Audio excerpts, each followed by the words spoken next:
LoPinto changes direction, has a step, and uses it! LoPinto curls around the crease and ties it at 7. The change of direction, treating this like a true 1v1 behind.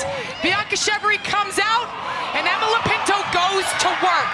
The finalizer move, the double turn back, and it's that last split dodge that spins Chevry around, and LoPinto shakes and bakes.